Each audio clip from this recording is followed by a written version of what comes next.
गिलहरी की कहानी। हिंदी कहानी।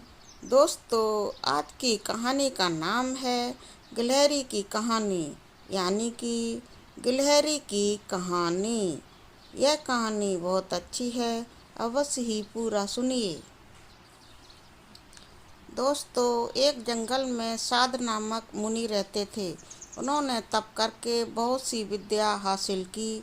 एक दिन ध्यान लगाने के बाद जब उनकी आंखें खुलीं तो उनके हाथ में आसमान से एक गिलहरी आ गिरी।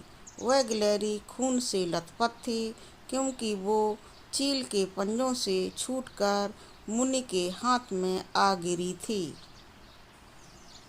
गिलहरी मौत के डर से कांप रही थी। मुनि को उसके ऊपर दया आ गई।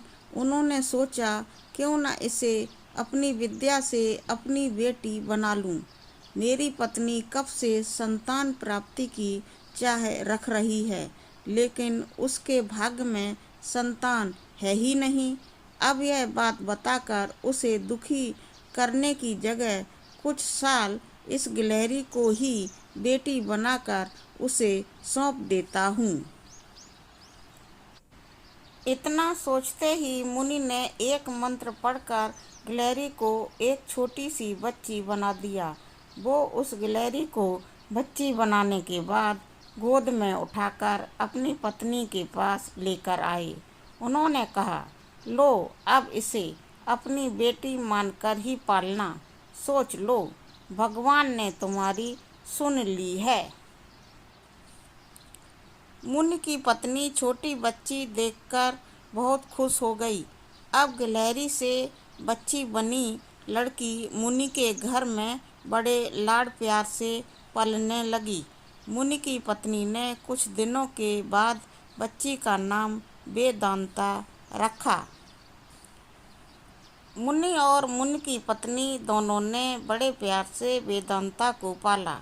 मुनि को बहुत खुशी थी कि उसकी पत्नी को अपनी ममता लुटाने के लिए एक बेटी मिल गई है।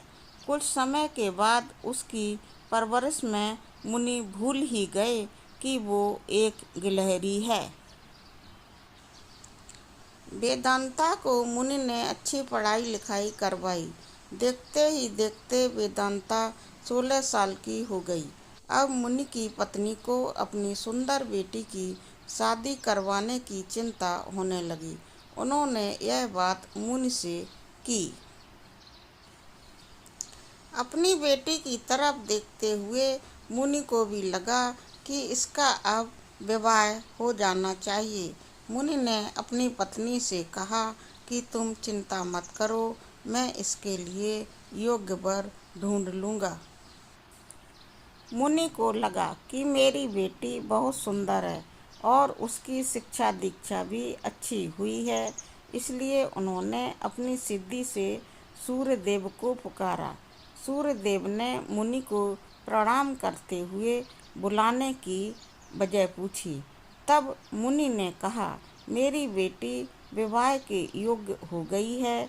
मैं चाहता हूँ कि आप इसके पति बने। सूर्यदेव ने कहा, आप एक बार अपनी पुत्री से पूछ लीजिए। अगर उसे मंजूर है तो मेरी तरफ से भी हाँ है। तब वेदांता बोली, पिताजी, यह बहुत गर्म हैं, मैं इनके पास नहीं जा पाऊंगी और ना ही इन्हें देख पाऊंगी। मुनि ने वेदांता से कहा, कोई बात नहीं, हम दूसरा वर देख लेंगे। तभी सूर्यदेव ने कहा, हे मुनिवर, मुझसे श्रेष्ठ बादल हैं, आप उनसे बात कीजिए, वह मेरे प्रकाश को भी ढक देते हैं। मुनि ने अब बादल को याद किया। बादल गरजते हुए मुनि के पास पहुँचे और उन्हें नमस्कार किया। इस बार मुनि ने सीधे वेदांता से पूछा, क्या तुम्हें यह वर पसंद हैं? वेदांता ने जवाब दिया, पिताजी, मेरा रंग गोरा है और इनका काला, हमारी जोड़ी अच्छी नहीं लगेगी। तब बादल ने मुनि से कहा, आप पवन देव को बुलाइए, वे मुझसे श्रेष्ठ हैं। उनमें मुझे उड़ाकर इधर से उधर ले जाने की ताकत है। अब मुनि ने पवन देव का स्मरण किया। पवन देव के आते ही मुनि ने अपनी बेटी से पूछा, क्या आपको यह वर पसंद है? वेदांता बोली, पिताजी, यह तो एक जगह ठहरते ही नहीं हैं, इनके साथ मैं घर कैसे बसा पाऊंगी? इस बार मुनि ने पवन देव से पूछा, मुझे अपनी पुत्री के लिए वर की तलाश है। आप बताइए कि आपसे श्रेष्ठ कौन है? पवन देव ने जवाब दिया, मुनिवर, आप पर्वत को बुला सकते हैं, वह मेरा रास्ता रोक देते हैं। वह मुझसे श्रेष्ठ हैं। तुरंत मुनि ने पर्वत को पुकारा। पर्वत को देखते ही वेदांता बोली, यह तो पत्थर हैं, इनका दिल भी पत्थर का ही होगा, इनसे विवाह कैसे हो पाएगा पिताजी? मुनि ने हाथ जोड़कर पर्वत देव से पूछा, आपसे श्रेष्ठ कौन है? पर्वतराज ने जवाब दिया, हे मुनि, चूहा मुझ में छेद कर देता है, इस आधार से वह मुझसे श्रेष्ठ है। इतना कहते ही पर्वत देव के कान से चूहा नीचे कूदा। वेदांता ने जैसे ही चूहे को देखा, वह खुशी के मारे उछल पड़ी। उसने कहा, पिताजी, यही मेरा वर बनना चाहिए, मुझे यह पसंद है। इनकी पूंछ, कान, सब कुछ कितना प्यारा है।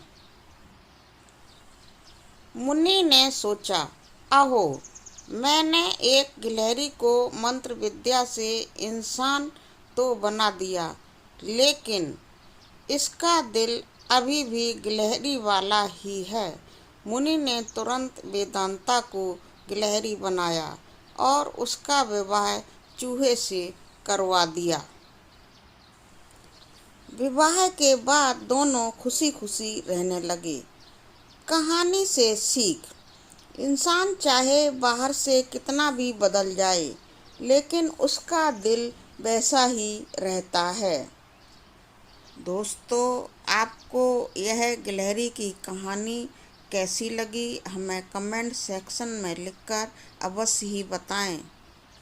अगर आप चैनल पर नए हैं तो प्लीज़ मेरे चैनल को सब्सक्राइब अवश्य कर लें और आगे आने वाली बढ़िया बढ़िया कहानियों को पढ़ें और सुनें। धन्यवाद।